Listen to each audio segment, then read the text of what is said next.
नमस्कार, आप सभी का बहुत बहुत स्वागत है। मेरा नाम जोबिका लियाकत है। आज आशूरा है। आज ही के दिन हुसैन अलैहिस्सलाम ने शहादत देकर इस्लाम को एक नई जिंदगी दी थी। आज उनकी शहादत को याद करने का दिन है, लेकिन साथ में देश और दुनिया की हर खबर पर नजर भी हम रख रहे हैं।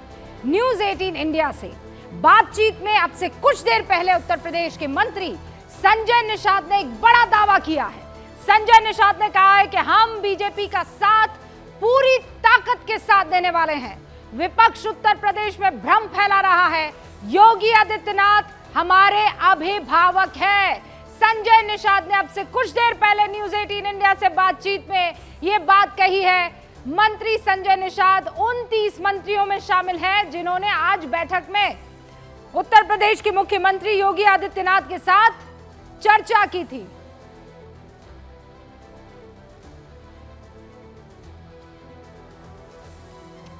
और आपको बता दें कि इस वक्त संजय निषाद साहब हमारे साथ जुड़ चुके हैं। बहुत बहुत स्वागत है संजय निषाद जी, हमसे बातचीत करने के लिए, गूंज का हिस्सा बनने के लिए। सबसे पहले ये कि उत्तर प्रदेश में चल क्या रहा है? बैठक तो होती है, अभिभावक हैं योगी जी, हमारे जो है मार्गदर्शक हैं। निश्चित रूप से अभिभावक और मार्गदर्शक से दिशा निर्देश लेना पड़ता है। आगे चुनाव है, उपचुनाव, उसके लिए हम लोगों को आगे रणनीति बनाना, किस तरीके से हम लोगों ने जैसे आजमगढ़ जीता था और रामपुर जीता था उपचुनाव, उसी तरीके से आगे वो चुनाव जीता था। प्रमुख रूप से था। प्लस कभी मान लीजिए बैठक होगी तो निश्चित रूप से सामाजिक मुद्दे, राजनीतिक मुद्दे और समस्याएं जो होती हैं इस पर चर्चा होती है। ये सारी चर्चा हुई, बस और कुछ नहीं था। उनका मार्गदर्शक दिशा निर्देश मिल गया, नहीं, बस हो गया काम। नहीं, पर बैठक में 2 डिप्टी सीएम मौजूद नहीं थे। दूसरी तरफ केशव प्रसाद मौर्य जो है वो ट्वीट कर रहे हैं, और ट्वीट करके, और इनफैक्ट उन्होंने तो ये कहा भी था कि संगठन और सरकार, अगर तय करना होगा कौन, तो सरकार नहीं संगठन, सरकार से बड़ा संगठन है। तो ये बात तो सबके जहन में आ रही है कि कुछ ठीक नहीं चल रहा है। माननीय केशव जी ने जो लिखा है, सब अगर ठीक नहीं चलता तो आज उत्तर प्रदेश सर्वोत्तम प्रदेश नहीं बनता, माफिया उत्तर प्रदेश से नहीं भागते, इंफ्रास्ट्रक्चर का आज ये पोजीशन नहीं होता। आज के दिन में हर सेक्टर में हम लोग आज कामयाब नहीं होते। अच्छा नहीं चलता तो मछुआ कल्याण कोष की स्थापना नहीं कर पाते, हम मछुआरों के लिए दिल्ली से बजट नहीं लेके आ पाते। तो ये सब कुछ अच्छे का परिणाम है। जो आपने अभी कहा कि केशव जी ने जो लिखा है ट्विटर पर, ये उसका जवाब उन्हीं से लिया जाना चाहिए। लेकिन हर एक जो लीडर होता है वो एक तरीके से पॉलिटिकल टीचर होता है, अपने नीचे के लोगों को टीच करता है।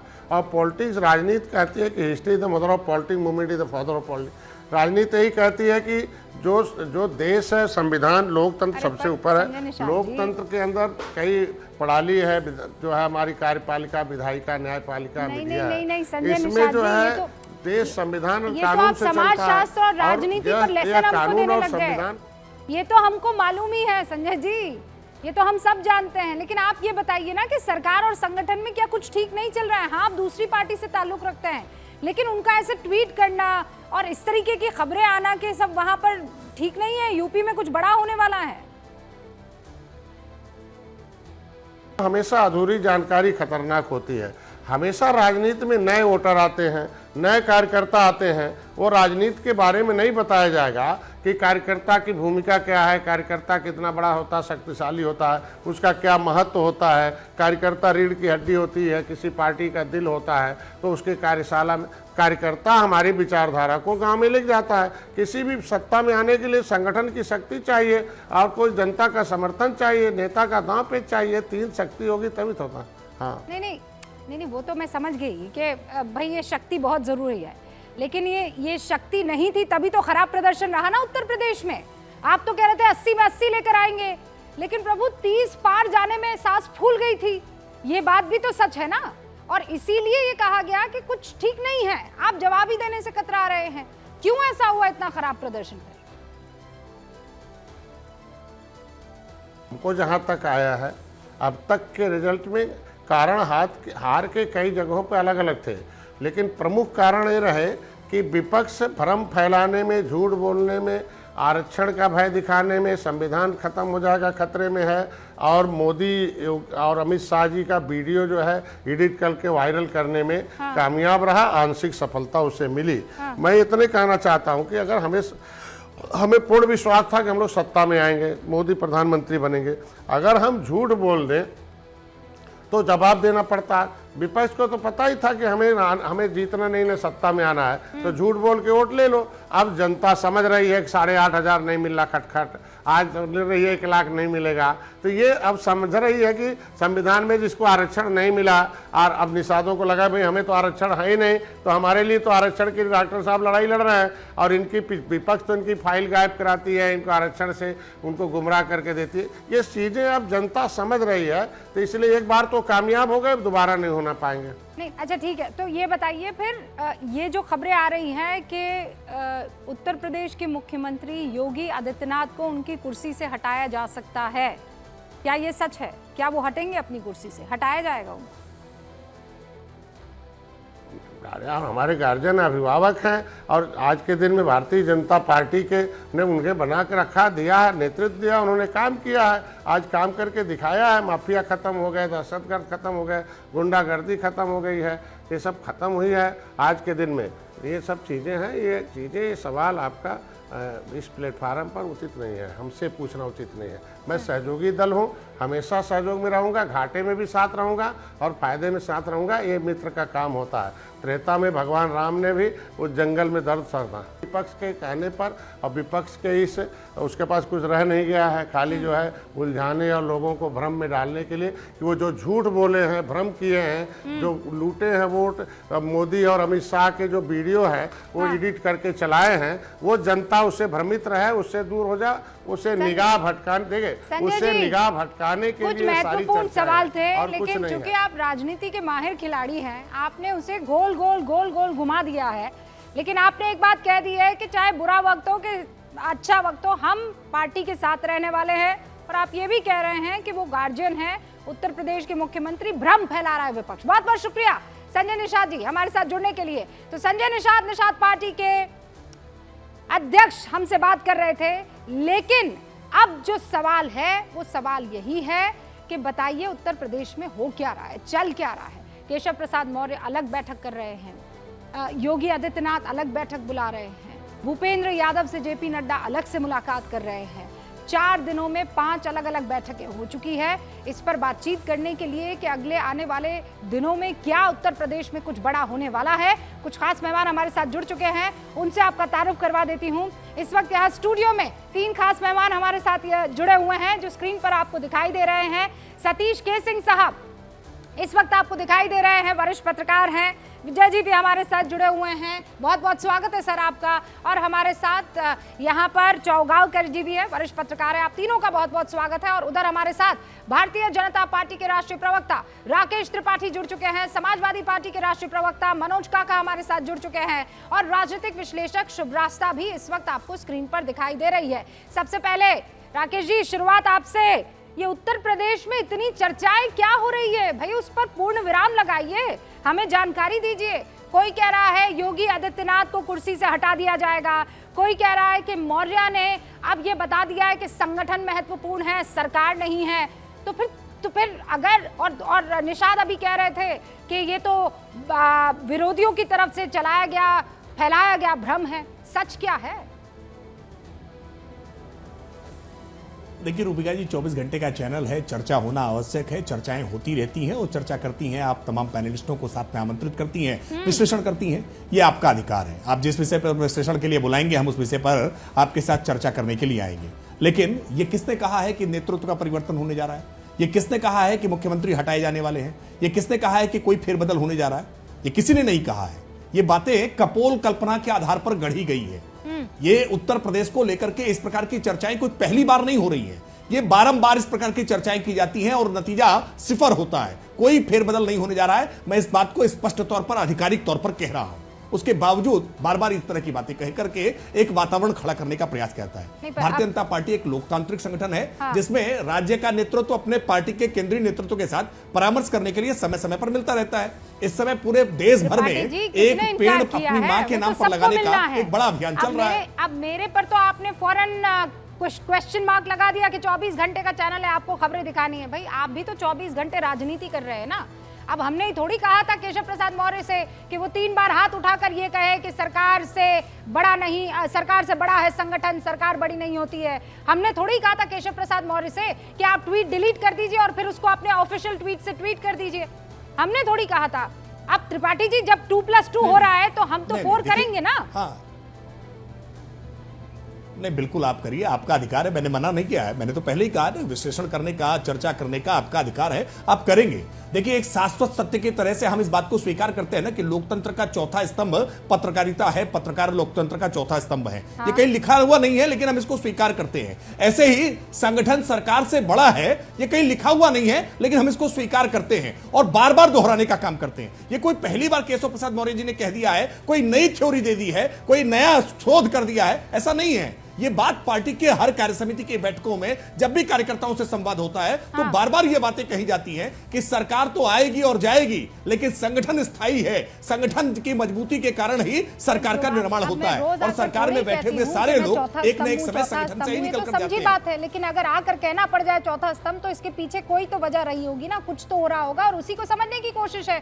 30 मंत्रियों की बैठक बुलाते 2 डिप्टी सीएम नहीं होते हैं, समझने की कोशिश है। सतीश के सिंह आप बताइए, क्या आपको क्या आपका अनुभव क्या करता है? ठीक है त्रिपाठी जी, मैं आप डिबेट ओपन कर रही हूँ ना, मैं डिबेट ओपन कर रही हूँ। आपने कह दिया आधिकारिक तौर पर कोई सत्ता परिवर्तन नहीं होने वाला है। अब इस चर्चा को मैं आगे बढ़ा देती हूँ। सतीश के सिंह साहब, देखिए विरोधियों की तरफ से ये स्वर बुलंद किए जा रहे हैं, हो रहा कुछ नहीं है। अरे नेताओं से आप पूछिएगा तो जलेबी ही बनाएंगे, कुछ साफ साफ बोलेंगे। हो सकता है निषाद जी सबसे पहले पलट जाए, ऐसे ही पलटते रहे। बात यह है, सीधी सी बात है कि भूकंप के बीच में दिल्ली से लेके लखनऊ तक बुलडोजर चल रहा है और सब लोग बुलडोजर उठा के चल रहा है। कौन किसके तरफ ले जाएगा कोई ठिकाना नहीं है।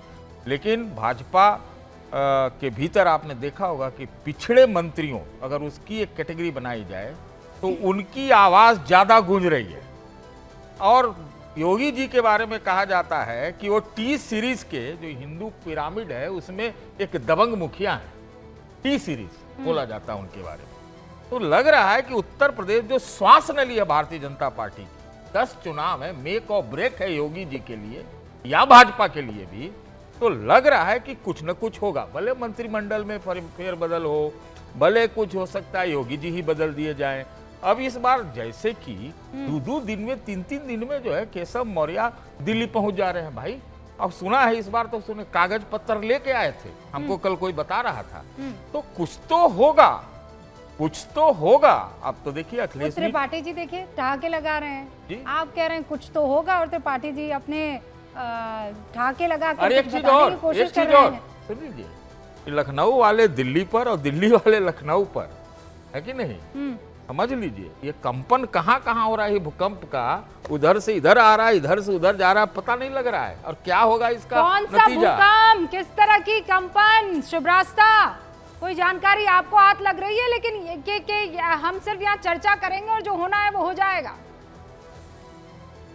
रूबिका जी, कम से कम भारतीय जनता पार्टी के साथ यह तो है कि कोई भी हार हो या कोई भी जीत हो, दोनों सिचुएशन में विश्लेषण इतना होता है कि उस विश्लेषण पर भी कई प्राइम टाइम डिबेट्स ऑर्गेनाइज होते हैं। लेकिन आप देखिए कि क्या कांग्रेस पार्टी में या विपक्ष के किसी भी पार्टी में क्या इस तरीके का विश्लेषण देखने को मिलता है? मेरे लिए ये एक दिलचस्प बात है। जहां तक बात रही यूपी की राजनीति की, तो निश्चित रूप से मेरे पास कोई एक्स्ट्रा इन्फॉर्मेशन नहीं है, लेकिन मैं जो भी ट्रेंड और जो भी चीज़ें पब्लिक डोमेन में है उसके हिसाब से मैं ये ज़रूर कह सकती हूँ कि यूपी की हार के बाद जो विश्लेषण पार्टी के अंदर हो रहा है, उसके बाद कुछ न कुछ ऐसे निर्णय ज़रूर लिए जाएंगे जिससे संगठनात्मक रूप से पार्टी मजबूत हो। और इसमें कोई गलत बात नहीं है या इसमें कोई दो राय नहीं होनी चाहिए। लेकिन ये जो अटकलें लगाई जाती हैं कि योगी जी को हटाया जाएगा, या एक अटकल लगा दी जाती है कि केंद्र और राज्य के बीच में बहुत बड़ा फासला है, ऐसा वैचारिक फासला है जिसको पाटा नहीं जा सकता, इस तरीके की बात मुझे लगता है कि निराधार है। लेकिन अभी आने वाले समय में देखिए क्या होता है। मुझे नहीं लगता कि सत्ता परिवर्तन जैसी मैं कोई चीज देख रही हूँ या योगी जी को हटा करके किसी और को मैं सीएम बनता हुआ कुल देख मिलाकर रही हूँ। मामला फिर भ्रम पर आ रहा है। मनोज काका हमारे साथ बने हुए। मनोज काका, वो चाणक्य नीति आप जानते हैं ना कि विरोधियों को जब आप सबसे ज्यादा मजबूत हो ऐसे बताओ कि मैं कमजोर हूँ, और जब सबसे ज्यादा कमजोर हो ऐसे बताओ कि मुझसे ज्यादा मजबूत नहीं है। बीजेपी कहीं ऐसा कोई खेल तो नहीं कर रही है आप लोगों के साथ? देखिए, बीजेपी तो अपने ही खेल में इस समय परास्त हो गई है। तो जो लोग अपने खेल में परास्त हो चुके हैं वो खुद के बचाने की संभावनाएं तलाश रहे हैं। और आत इंदौरी साहब की एक लाइन है कि आंखों में पानी रखो, होठों पे चिंगारी रखो, और जिंदा रहना है तो तरकीबें बहुत सारी रखो। तो अब तरकीबों से काम चलेगा नहीं। योगी आदित्यनाथ जी और पूरा जब उत्तर प्रदेश के कार्य समिति की जब मीटिंग हो रही थी, जो जो जो जो बात केशव मौर्य जी ने जिस तिरस्कार और बहिष्कार के भावना से उन्होंने कहा, मुख्यमंत्री के सम्मुख उन्होंने कहा, असल में वो पूरे जो मुख्यमंत्री के सामने केशव मौर्य जी का जो रुका बयान था, हाँ? वो असल में ये कहना चाह रहे थे मुख्यमंत्री को, अपने मुख्यमंत्री को बताना चाह रहे थे, मंचस्थ मुख्यमंत्री को, कि देखो संगठन सरकार से बड़ा है, केशव मौर्य योगी आदित्यनाथ से बड़े हैं। अब बात यही नहीं रुकी, योगी आदित्यनाथ फिर उठे, फिर उन्होंने कहा कि देखो यहाँ उछल कूद करने वाले ये जो लोग हैं, चाणक्य के सामने जो उछल कूद कौन लोग कर रहे हैं, उछल कूद करना बंद करना पड़ेगा। क्योंकि भारतीय जनता पार्टी अब इस हार के बाद इस हार को पचा नहीं पा रही है। क्योंकि भारतीय जनता पार्टी का जो भ्रम था, जो भयजाल था, हाँ? वो अब उत्तर प्रदेश के जनमानस के सामने जाहिर हो गया है कि ना सुरक्षा के नाम पर कुछ है, ना सिंचाई के नाम पर कुछ है, ना रोजगार के नाम पर मंच पर जो चीजें हो रही हैं उसका विश्लेषण, उसके विश्लेषण पर अगर बात आएगी तो मंच पर तो अखिलेश यादव अपने पिता से माइक छीनने के लिए भी चले गए थे। मंच पर क्या हो रहा है, कैसे हो रहा है, कब हो रहा है, किस परिस्थिति में हो रहा है, वो सामने बैठा दर्शकगण क्या समझ सकता है? आप समझ गए कि तिरस्कार था और उसके अंदर किसी तरह की तिलांजलि थी और इसके अंदर ये था और वो था, आप समझ गए बैठे बैठे? नहीं, मैं बैठे बैठे क्या इस पर आपने बहस कर लिया, इतने आपको ये बुरा लग गया सब? कब अखिलेश यादव भी माइक छीनने चले गए थे? आप कहां से कहां ले गई बात को? आप भारतीय जनता पार्टी पर कोई आक्षेप ना लगे, आप मंच पर एक बात बता रहे हैं, वैसे मंच की एक बात बता रही हूँ। नहीं, मंच इसमें आप क्यों परेशान हुए भाई? मंच पर मैं तो जिस बिल्कुल तरीके की परेशान चीजें नहीं होती है, आप मैं परेशान बिल्कुल हो रहे हैं। परेशान नहीं है। मैंने तो आपने अपने एक संबोधन में कहा भाई, कि मैंने योगी अपने आदित्यनाथ संबोधन में की आपको एक एक चीज मीटिंग याद के दिला दी, संबोधन उसमें नहीं आप attend क्यों करते दुखी हैं। हो गए इतना? हम दुखी कहाँ, हम तो प्रसन्न। हम दुखी इसलिए हैं कि उत्तर प्रदेश के जनमानस को भारतीय जनता पार्टी के बीच में मची घमासान में उत्तर प्रदेश के नौजवानों को रोजगार नहीं मिल रहा। माताएं बहन बेटियां थानों में घुस के जल रही हैं। शिक्षक भर्ती के नाम पर कुछ जवाब नहीं है, दीजिए। शिक्षकों को ये आप लोगों के अंदर कलह में कौन पिस रहा है? आम जनता आरोप लगा रहे हैं मनोज काका। जो पोल खुली है, मैं सुनिए, मैं खत्म कर रहा हूँ।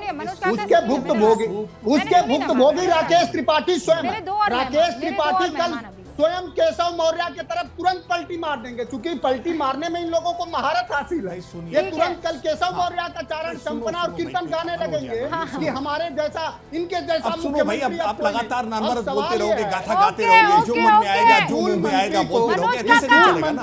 मनोज काका वही तो आज डिस्कस कर रहे हैं ना कि क्या ऐसा होगा, क्या ये संभव है? त्रिपाठी जी 30 सेकंड में रिबटल और उसके बाद मेरे दो और मेहमान। देखिए, जो कार्यकर्ता वैचारिक नहीं होते हैं ना, तो इसी प्रकार के कुतर्क गढ़ने का काम करते हैं। भारतीय जनता पार्टी वैचारिक आधार पर नाम बना हुआ संगठन है। ये किसी व्यक्ति के आधार पर चलने वाला संगठन नहीं है। व्यक्ति आएंगे, व्यक्ति जाएंगे। ये पार्टी खड़ी रहने वाली है। ये कोई परिवार की पार्टी नहीं है कि मुलायम सिंह यादव से अध्यक्ष पद छीन लिया। मनोज यादव, ये तरीका नहीं होता संवाद का। आप समाजवादी अपने आप को कहते हैं और संवाद का तरीका नहीं जानते हैं। ये तू मैं करना ये ठीक नहीं होता है। मैं आपको चुपचाप आपके तमाम वाहियात आरोपों को सुन रहा था ना। आप बता रहे भाजपा में घमासान है। अरे भारतीय जनता पार्टी में घमासान नहीं है। सूप बोले तो सूप में चल्ली भी बोल रही है, जिसमें 72 छेद है। समाजवादी पार्टी के भीतर किस प्रकार का संघर्ष था, घमासान था, ये सड़कों पर दिखाई दे रहा था। नारेबाजी हो रही थी एक दूसरे के विरुद्ध। और शिवपाल सिंह यादव ने कैसे अखिलेश यादव को बर्खास्त किया और अखिलेश यादव ने कैसे मुलायम सिंह यादव को बर्खास्त कर दिया, ये हमने देखा है। आंखों से देखा है। इतनी स्मृति अभी हमारी लोप नहीं हो गई है कि समाजवादी पार्टी के इन कारनामों को हम भूल गए हो। भारतीय जनता पार्टी में किसी प्रकार की कहीं कोई समस्या नहीं है, पूरी पार्टी एकजुट है और पूरी पार्टी आपको इन उपचुनाव में भी पराजित करने वाली है। मनोज काका, आप लगातार बोल रहे हैं, आपकी बारी नहीं थी, मैंने 30 सेकंड राकेश त्रिपाठी को दिए थे। मत कीजिए मनोज काका, मैं आपको पूरा मौका देती हूँ, आप ये बात जानते हैं। आपने अपनी बात रख ली ना, मेरे 2 और मेहमान यहाँ पर मौजूद हैं। अब जिस मसले पर चर्चा हो रही है, विजय जी, आपने तो संगठन को भी बहुत नजदीक से देखा है और आपने पार्टियों के कामकाज को भी बहुत नजदीक से देखा, और स्पेशली मैं अगर भारतीय जनता पार्टी की बात करूं, क्या वाकई ये सच है कि संगठन और पार्टी के बीच में कुछ ठीक नहीं है? रूबिका जी, एक तो मुबारकबाद कि आप ये इमरती बेचने वालों के बाजार में सीधे सीधे सवाल कर रहे हैं। जलेबी नहीं, ये तो इमरती वाले लोग हैं। दूसरी बात, मुझे आनंद फिल्म का एक डायलॉग याद आ रहा है जिसमें राजेश खन्ना साहब कहते हैं कि हम सब तो रंगमंच की कठपुतलियां हैं, डोर तो ऊपर वाले के हाथ में। तो ये लड़ाई जो है, अभी ये सवाल आप लखनऊ के लिए कर रहे हैं, दिल्ली के लिए कर रहे हैं, यही समझ में नहीं आ रहा अभी तो। ये बड़ा कन्फ्यूजन है अभी तो। ये जो खेल चल रहा है लखनऊ में और दिल्ली में, इसमें कहाँ पर ये शक्ति प्रदर्शन हो रहा है, किसका शक्ति प्रदर्शन हो रहा है, ये महत्वपूर्ण बात है। दूसरी बात, संगठन को लेकर केशव जी ने बड़ी बात कही कि संगठन बड़ा होता है। तो संगठन बड़ा होता है तो आप छोड़ देते, इस्तीफा दे देते, संगठन में आ जाते। किसने मना किया? आप तो संगठन के अध्यक्ष से तुरंत सरकार बनते ही मंत्री बन गए थे, उप मुख्यमंत्री बन गए थे। आप तो जब चुनाव नहीं जीते तब भी उप मुख्यमंत्री बन गए दोबारा 2022 में। और अगर संगठन ही बड़ा होता रूबिका जी, तो केंद्र सरकार में 4 पूर्व अध्यक्ष नहीं होते, अध्यक्ष पद छोड़कर। राजनाथ जी हैं, नितिन जी हैं, अमित शाह जी हैं और अब जेपी नड्डा जी हैं। तो संगठन कितना बड़ा, ये तो आपको समझ में आता होगा कि कहने के लिए संगठन बहुत बड़ा है, लेकिन सबकी नज़र सरकार में रहती है। केशव जी को भी अगर संगठन में रहना है तो कोई परेशानी नहीं है ना, संगठन में आ जाए, संगठन का काम करें। और चुनाव हार गए तो वो संगठन में थे, सरकार में थे, सरकार के बड़े नेता हैं, उप मुख्यमंत्री हैं, किस पर वो जिम्मेदारी तय कर रहे हैं। और योगी जी पर जिम्मेदारी तय हो रही है, तो योगी जी के पास क्या क्या है। 2 बहुत महत्वपूर्ण बयान हुए, एक हुआ संगठन का कि संगठन बड़ा है सरकार से, और दूसरा हुआ मुख्यमंत्री जी का जिन्होंने कहा कि अति आत्मविश्वास की वजह से हारे।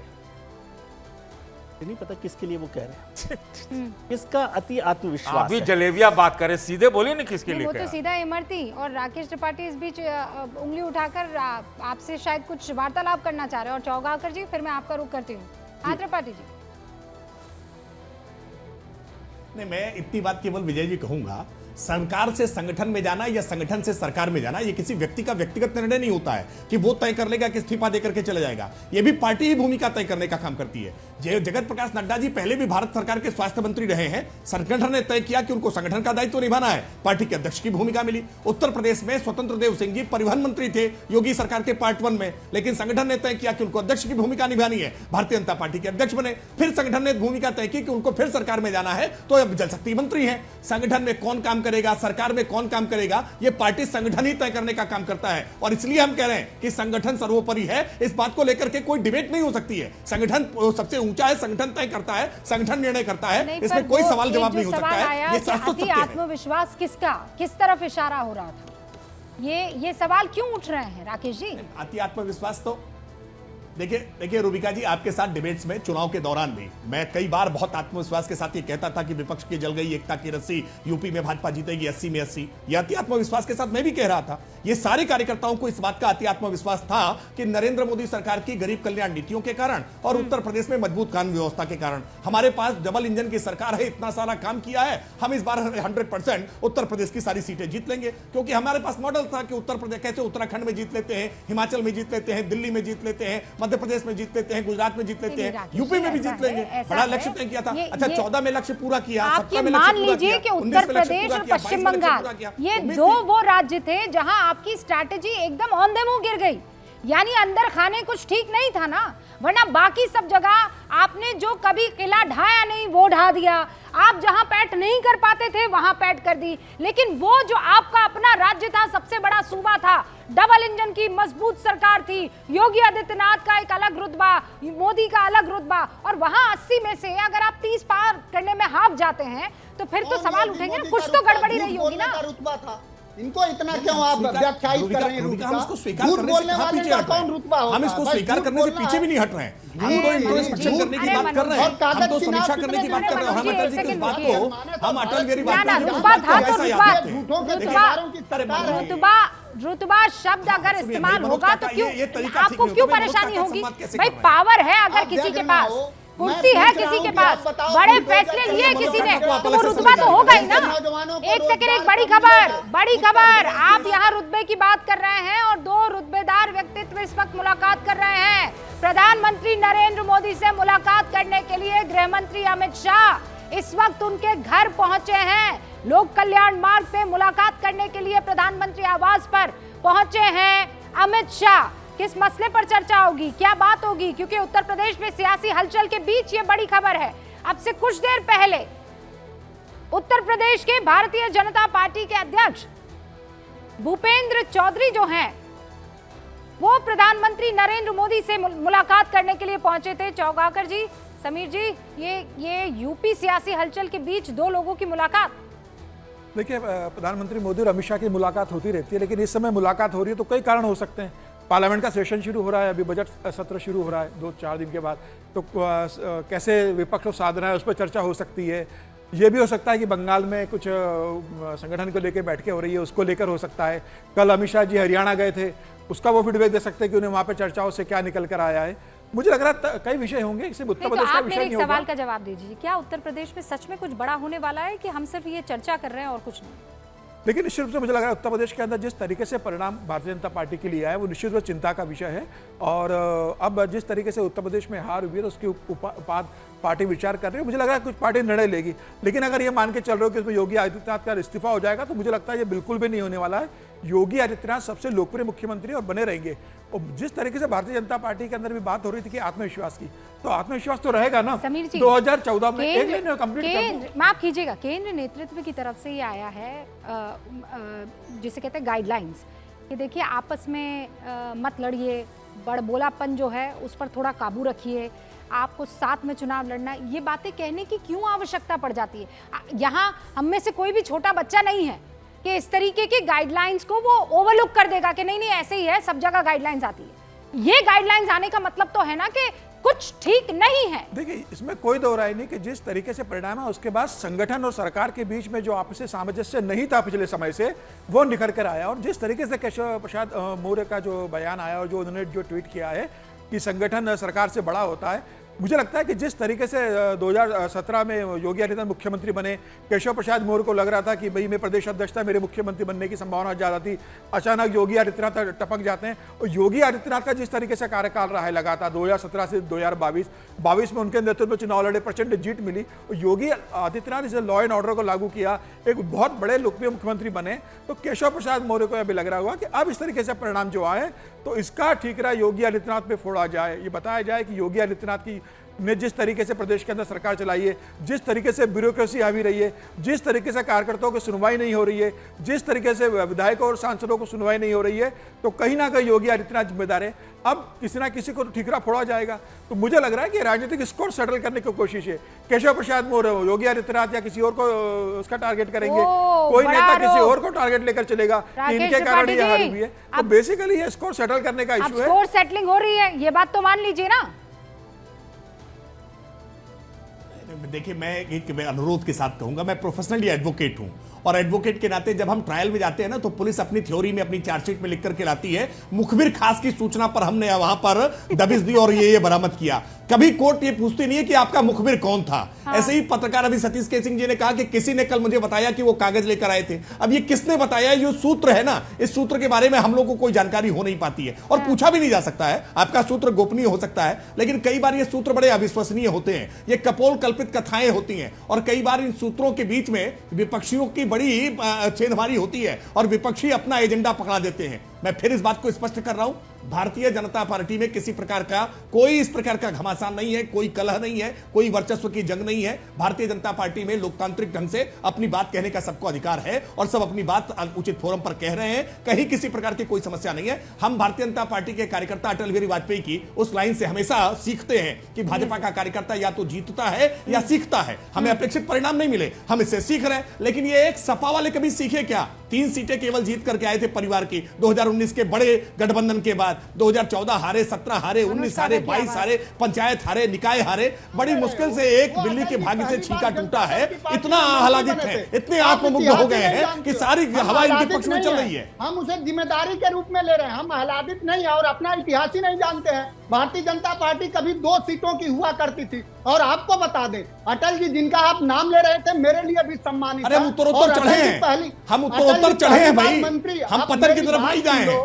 अटल जी पहली बार मंत्री 1977 में अरे बने। कैसे अभी हमारी बात के बीच में लगातार बोल रहे थे, कैसा आचरण प्रस्तुत करते हैं भाई मनोज काका? पूरी ध्वस्त हो चुकी है। मैं जान चुका हूं कि कल आप केशव मौर्य जी का भी वंदना गाएंगे। नहीं ध्वस्त नहीं है, आज मुहर्रम मनाया जा रहा है। रूबिका जी ने रिपोर्ट किया है बहुत बार, अपने चैनल पर खबर चलाई है कि यही मुहर्रम के दिन पर उत्तर प्रदेश में कई जगहों पर कर्फ्यू लगाने की नौबत आ जाती थी। सांप्रदायिक दंगे होते थे मुहर्रम के जुलूस में, ताजिया निकलने में किस प्रकार के उपद्रव की स्थितियां बन जाया करती थी। लेकिन आज तो बिल्कुल शांतिपूर्वक ढंग से, आज मुहर्रम में ताजियादार अपना ताजिया लेकर के बिल्कुल शांतिपूर्वक ढंग से जा रहे हैं। ये कार्यशैली है उत्तर प्रदेश की आज वर्तमान योगी आदित्यनाथ सरकार की। कानून व्यवस्था को सुदृढ़ करने का काम किया है, इसलिए 37 वर्षों के बाद सरकार बनी है। बातों को धू करके जल गई।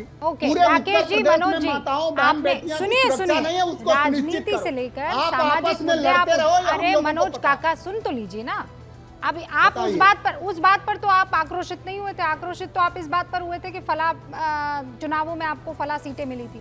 आप भी कहाँ सामाजिक मुद्दे पर अचानक आक्रोशित? देखिए, अब आप दोनों ने अपनी बात रख ली। मनोज काका रुक जाइए ना, मैं खत्म कर रहा हूँ। हाँ खत्म कर। अरे मैं विपक्ष हूँ उत्तर प्रदेश का। मैं ये पूछना चाह रहा हूँ कि आप लड़ते रहिए, वो जनता जानती है। क्योंकि उत्तर प्रदेश में आपने जो काट की हाड़ी थी वो फूट चुकी है। उत्तर प्रदेश में प्राथमिक शिक्षक की भर्ती कब सुनिश्चित होगी? 4 लाख पद खाली हैं। उत्तर प्रदेश में माताओं बहनों की सुरक्षा, माताएं बहनें थानों में घुस के जल रही हैं। उत्तर प्रदेश में सिंचाई की व्यवस्था कब होगी? किसानों को हर जनपदों में खाद कब मिलेगी? सर, ये सवाल आपके बहुत जरूरी है। बुनियादी सवाल है। नहीं, विपक्ष के तौर पर ये सवाल आपको पूछना जरूरी है। इन सवालों के जवाब से और इन सवालों के बीच एक बड़ा सवाल भी ये पूछना जरूरी है कि इन सारे सवालों का जवाब देने वाली सरकार क्या जिस रूप पे चल रही है उसी रूप पे चलती रहेगी या बड़े रद्दोबदल होने वाले हैं? मैं कुछ देर के लिए रुक रही हूँ, लेकिन आप अपनी बहस पर विराम मत लगाइएगा, क्योंकि जब लौट कर आएंगे सवाल का जवाब तो ढूंढने की कोशिश होगी कि क्या वाकई उत्तर प्रदेश में कुछ बड़ा होने वाला है। कुछ भी कह दे राकेश त्रिपाठी जी कि नहीं ये तो कोरी अफवाह है, लेकिन हम जानते हैं कि धुआं बगैर आग के नहीं उड़ता है। तो उत्तर प्रदेश में इस वक्त क्या कुछ हो रहा है, इसी पर बहस भी चल रही है और बैठकों का दौर भी चल रहा है। अभी जब मैं आपसे बात कर रही हूं, भूपेंद्र चौधरी की तरफ से एक बड़ा बयान आया है। उन्होंने कहा कि खराब प्रदर्शन की जिम्मेदारी उत्तर प्रदेश में किसी और की नहीं, हमारी है। यूपी बीजेपी अध्यक्ष ने खराब नतीजों की जिम्मेदारी ले ली है। भूपेंद्र चौधरी ने कहा कि नतीजे उम्मीद के मुताबिक नहीं थे और ये जो उम्मीद पर हम खरे नहीं उतर पाए हैं, इसकी जिम्मेदारी किसी और की नहीं, हमारी होती है। और इसी पर बहस भी चल रही थी। अब धीरे धीरे और खबरें बाहर निकलने को है, लेकिन विजय जी ये आप समझ रहे हैं ना, अभी इस बात पर हम लोग ब्रेक में चर्चा कर रहे थे कि किसी को तो जिम्मेदारी लेनी होगी ना, कौन है वो? और ये देखिए आ गई खबर भी। हाँ, तो भूपेंद्र चौधरी साहब जिम्मेदारी ले रहे हैं, तो क्या ये रास्ता बना रहे हैं केशव मौर्य जी के आने के लिए? ये भी एक सवाल है। और आप देखिए हम राकेश त्रिपाठी जी जिस तरह से बात कर रहे हैं कि कुछ नहीं हो रहा, तो आप सोचिए उप मुख्यमंत्री कैबिनेट की बैठकों में नहीं जाते और 3 दिन में 2 बार राष्ट्रीय अध्यक्ष से मुलाकात करते हैं। 3 दिन में 2 बार मुलाकात कर रहे हैं और उसके बाद बातचीत चल रही है। 7 साल की सरकार रही है योगी सरकार, उसमें 2 फैसले आज जो कल परसों हुए, वो एक था डिजिटल अटेंडेंस का टीचर्स का, दूसरा बुलडोजर का। 2 रोल बैक हुए हैं। राकेश त्रिपाठी जी तीसरा फैसला बताया जो योगी सरकार ने रोल बैक किया। ऐसा कोई नहीं है। राकेश जी ने कहा कि वो वकील है, मैं जानता हूँ बहुत अच्छे वकील है। तो वकीलों की एक आदत होती है, किसी भी केस में सबसे पहले पूछते हैं, मतलब उनके केस का इन्वेस्टिगेशन का तरीका आता है, who is the beneficiary. Rakesh ji बता सकते हैं कि हु इज द बेनिफिशियरी इस पूरे केस में? बताइए Rakesh ji, who is the beneficiary? Beneficiary नहीं है। हम इतना मानते हैं कि आज जो परिणाम आए हैं, इन परिणामों के कारण सबके मन में एक पीड़ा है भारतीय जनता पार्टी के कार्यकर्ताओं में। स्वाभाविक है, क्योंकि हमने 2014, 17, 19, 22 जो भी लक्ष्य तय किया, उस लक्ष्य को अचीव किया, उस लक्ष्य से बेहतर किया उत्तर प्रदेश में सबसे बड़ा गठबंधन सपा बसपा का बना, हमने उसको पराजित किया। इन परिणामों की अपेक्षा नहीं थी, परिणाम खराब आए हैं, हमको खराब लगा है और खराबी में कई बार कुछ बातें वो इस तरह की हुई हैं जो निश्चित तौर पर नहीं होनी चाहिए। लेकिन हम इस बात को फिर कह रहे हैं कि हम अपने परिणामों से सीखने का काम करते हैं, हम इंट्रोस्पेक्शन करने का काम करते हैं। अरे राकेश सब त्रिपाठी मिलकर जी, के सीख लिया सामूहिक तौर पर आपने फिर से एकजुट और होकर शायद इसीलिए आने कोर्स वाले करेक्शन उपचुनाव कर में रहे सीखें। होंगे। लेकिन आपके पीड़ा से, आपके दुख से अब वो 400 पार वाला नारा सही तो नहीं हो जाएगा। वो तो उसको सबसे बड़ा डेंट अगर कहीं से लगा है तो वो उत्तर प्रदेश से ही लगा है। और ऐसे में जिम्मेदारी अगर भूपेंद्र चौधरी ले रहे हैं तो जो सवाल अभी पूछ रहे हैं विजय जी कि क्या ये रास्ता बनाया जा रहा है एक नए प्रदेशाध्यक्ष के लिए? देखिए, ये एक स्वाभाविक प्रक्रिया है। हर चुनावों के बाद राज्य में, केंद्र में, संगठन में, सरकार में परिवर्तन फेरबदल होते हैं। उत्तर प्रदेश में हमारे कैबिनेट मंत्री जितिन प्रसाद जी आज जीत करके सांसद हो गए हैं, तो जाहिर सी बात है कि उत्तर प्रदेश में अब उनका जो पीडब्ल्यूडी का मंत्रालय खाली हुआ है, किसी न किसी की नई नियुक्ति हो सकती है, किसी को नया विभाग सौंपा जा सकता है। उत्तर प्रदेश के हमारे एक और मंत्री अनूप प्रधान, वो भी आज अलीगढ़ से सांसद हो गए हैं, तो उनका भी पद खाली हुआ है। कुछ पद खाली होते हैं, उन पदों पर नियुक्तियां होती हैं। ऊपरी पदों पर भी जाएगी? नहीं, संगठन में भी, नहीं संगठनों में भी, संगठन में भी समय अंतराल पर फेरबदल होते हैं, सदस्यता के अभियान चलते हैं, उसके बाद प्रशिक्षण के कार्यक्रम होते हैं, पर अभी फिर संगठन इंटरेस्टिंग चुनाव ये के है कि कार्यक्रम होते उत्तर हैं। प्रदेश में फेरबदल कहाँ होंगे? मैं बाकी किसी चीज में इंटरेस्टेड हुई नहीं। आप बताते रहिए, आप मुझे वो समाजशास्त्र समझाइए, मुझे कोई इंटरेस्ट नहीं है। आज मुझे एक ही चीज में इंटरेस्ट है, फेरबदल हो रहे हैं तो कहाँ हो रहे हैं तो क्यों हो रहे हैं और कैसे हो रहे हैं। I am only interested in देखिए, परिवर्तन तो प्रकृति का एक शाश्वत नियम है। हाँ, देखिए रूबिका जी, परिवर्तन प्रकृति का एक शाश्वत नियम है। वो पानी जो ठहरा हुआ होता है वो सड़ जाता है, वो तालाब का पानी हो जाता है, जो कल बहता रहता है वो नदी का पानी है। भारतीय जनता पार्टी, मैं इसलिए मैं रूबिका जी इतनी बात कह रहा हूं, लेकिन बीजेपी में ये बात इसलिए कही जा रही है ना क्योंकि बीजेपी में परिवर्तन होते रहते हैं। उन पार्टियों में जिनमें परिवर्तन नहीं होते, इसमें भी खबर ढूंढ लेती हूँ। अब अखिलेश परिवर्तन प्रकृति का नियम है। राकेश त्रिपाठी की तरफ से ये बड़ा बयान आया है, परिवर्तन प्रकृति का नियम है। अब ये कौन सा परिवर्तन और कौन सा नियम, अब मुझे इसका कोई विश्लेषण करके बता दे। बस आज मुझे यही चाहिए और कुछ नहीं। समीर चौगाकर जी, मैंने तो बताया। देखिए रूबिका जी, अब एक म्यान में एक ही तलवार रह सकती है। उत्तर प्रदेश में जो सरकार की स्थिति हो गई है, अब दोनों सरकार में नहीं रह सकते। योगी आदित्यनाथ के साथ अब केशव प्रसाद मौर्य डेप्यूटी मुख्यमंत्री बनकर नहीं रह सकते। रिश्तों में इतना तनाव आ चुका है, तो मुझे लग रहा है कि अब एक व्यक्ति सरकार में रहेगा और एक संगठन के अंदर रहेगा। तो मुझे लग रहा है कि केशव प्रसाद मौर्य अब संगठन में आएंगे, योगी आदित्यनाथ मुख्यमंत्री बने रहेंगे। सतीश जी, योगी आदित्यनाथ मुख्यमंत्री बनेंगे, केशव प्रसाद मौर्य को कुछ और दे दिया जाएगा संगठन की जिम्मेदारी, क्योंकि उन्होंने कहा है सरकार से बड़ा संगठन है। ऐसा तो होगा नहीं कि सारी जिम्मेदारी भूपेंद्र चौधरी ही के मत्थे ठीकरा फोड़ दिया जाएगा। कौन बड़े, बहुत बड़े आदमी तो है नहीं, वहाँ योगी जी का नाम ज्यादा चलता है और दिल्ली से टिकटें तय होती तो दिल्ली वालों का नाम होता है। दरअसल दिल्ली का जो वो प्लेसेंटा है ना, प्लेसेंटा अंग्रेजी में शब्द बोल रहा हूँ, वो लखनऊ में है और लखनऊ का जो केंद्र बिंदु है वो दिल्ली में है। अभी जो अमित शाह जी का मुलाकात हो रहा है, हो सकता है वो अति आत्मविश्वास का कुछ कारण ढूंढ रहे होंगे, भाई क्या है। तो ये खाली कहिएगा कि भूपेंद्र चौधरी के चले जाने से और केशव जी का वो संगठन दे देने से ही मामला सब सही हो जाएगा, तो आप ये जाना बिल्कुल चाह नहीं रहे जा रहा हैं? तो फिर आप कहाँ जाना चाह रहे अरे हैं? ये कहीं से शुरू होके कहीं जा सकती है, आप इस चीज को समझ लीजिए। क्या शुभ रास्ता अगर जी? लखनऊ बदलेगा तो दिल्ली वालों का भी थोड़ा देखना पड़ेगा। विजय जी, समझ नहीं, रहे? नहीं, कोई दिल्ली वाले कौन? योगी जी का तो वो सुरक्षित तो कह रहेगा रहे क्या? हैं कि उनके कहने से क्या होता है? नहीं, वो अरे उनके भाई, कहने से नहीं, मैं- आपके कहने से फिर मैं- पूछे मैं क्या बोल होता रहा हूँ है? आपको, आपके कहने से क्या होता है? मेरे कहने से नहीं होता है, मैं हाँ, कह रहा हूँ। तो वही तो। अति आत्मविश्वास वाले क्या कर सकते हैं पता है आपको? हाँ। ये भाई एक के साथ जब भूपेंद्र जी निपट गए तो मान लीजिए केशव जी के उधर संगठन में डाल दिया गया डिप्टी चीफ मिनिस्टर से, तो मुख्यमंत्री पर क्यों नहीं सवाल खड़े हो जा सकते हैं? मुख्यमंत्री पर सवाल खड़े हो सकते हैं कि नहीं हो सकते हैं? भाई अब दूर तलक जाएगी, बात निकली है शुभ रास्ता, तो अब दूर तलक जाएगी। और यहाँ पर सतीश जी कह रहे हैं कि तो अति आत्मविश्वास वाला मामला जो है वो तो दिल्ली तक भी जाएगा। आप बदलिए मत, आप सतीश जी बदलिए मत। गलत बोलिएगा तो जरूर बदले। नहीं, आपने हुई बात बोली। मैंने ये कहा दोनों जगह प्रभावित होगी। जब दिल्ली वाले अगर लखनऊ को प्रभावित करेंगे तो लखनऊ वाले भी दिल्ली को प्रभावित करने का वही तो कह रहे हैं, वही तो विजय जी, यही तो बात कह रहे हैं। लखनऊ दिल्ली लखनऊ काहे कर रहे हैं आप? सबसे बड़ी इमरती तो सतीश जी आज बना रहे हैं। अरे नहीं, एकदम नहीं। हाँ ठीक है, आप बोलने को बोल सकती हैं। बताइए शुभ्रास्ता जी। रूबिका जी, मुझे लगता है सबसे स्पष्ट गोई से अगर किसी ने बात कही है तो सतीश जी ने बात कही है।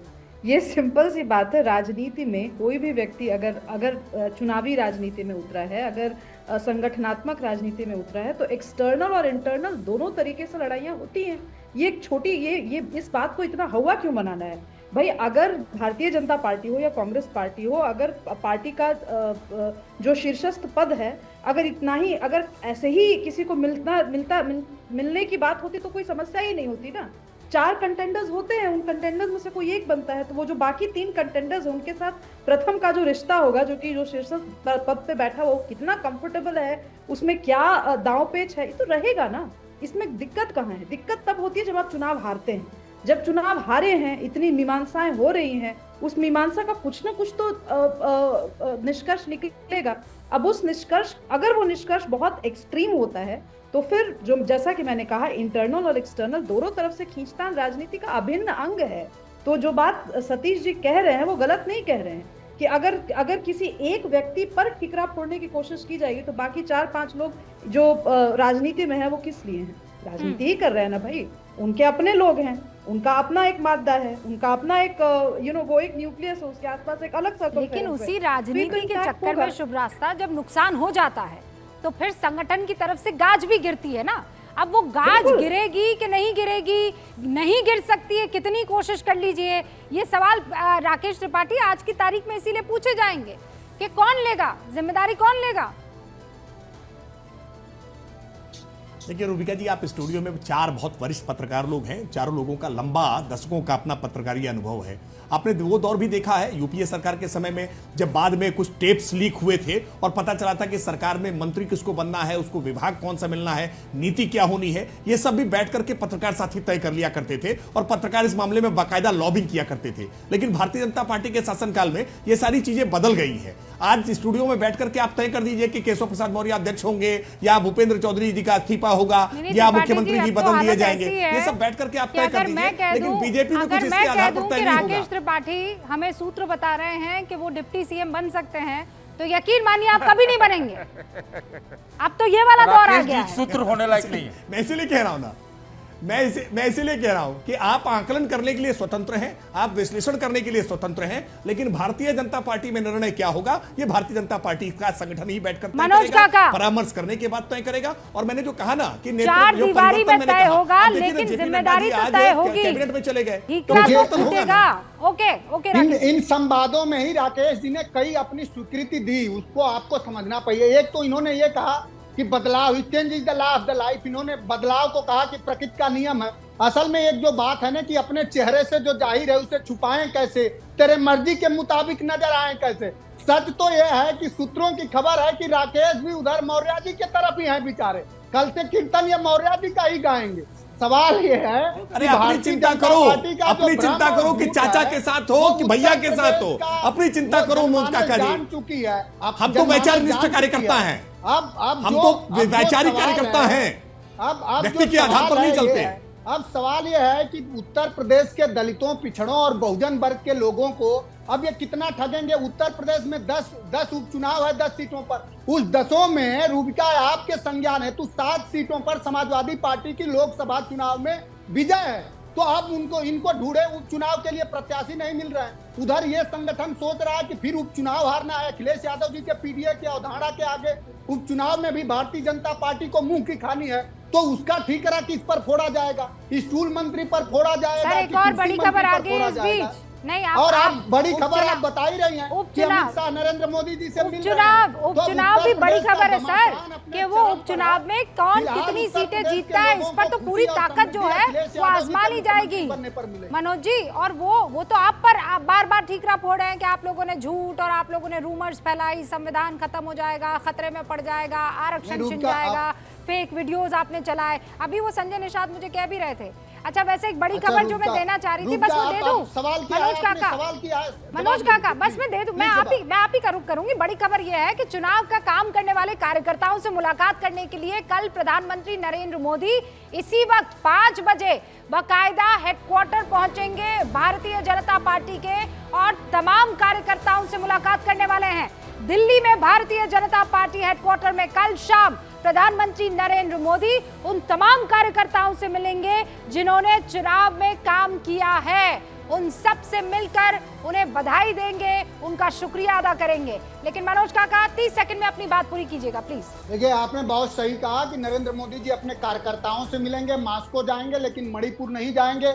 उनके 1 महीने के कार्यकाल में इस देश के छात्रों का नीट का पेपर लीक हुआ, SIR का पेपर, यूजी नेट का पेपर, PG नेट का पेपर लीक हुआ। इस देश में आज सामरिक सुरक्षा की क्या हालात है। अभी कल भी हमारे नौजवान लगातार शहीद हो रहे हैं। अब नरेंद्र मोदी जी के मुंह में दही जमा है, जो कहते थे कि 1 के बदले 10 तीर लाएंगे। कोई जवाब नहीं है। उत्तर प्रदेश में बर्बरता है, थाने में बहन बेटियां जलाई जा रही हैं। लोकसभा में और राज्यसभा में दोनों जगह इन सारे मुद्दों पर बात रखी है। ये मत कहिए कि उन्होंने नीट को लेकर, मणिपुर को लेकर या बाकी तमाम चीजों को लेकर बात नहीं की।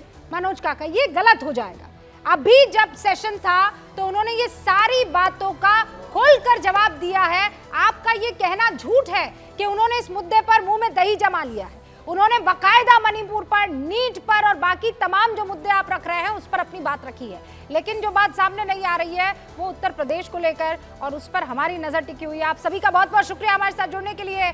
अभी दीजिए इजाजत, आप देखते रहिए न्यूज़ 18।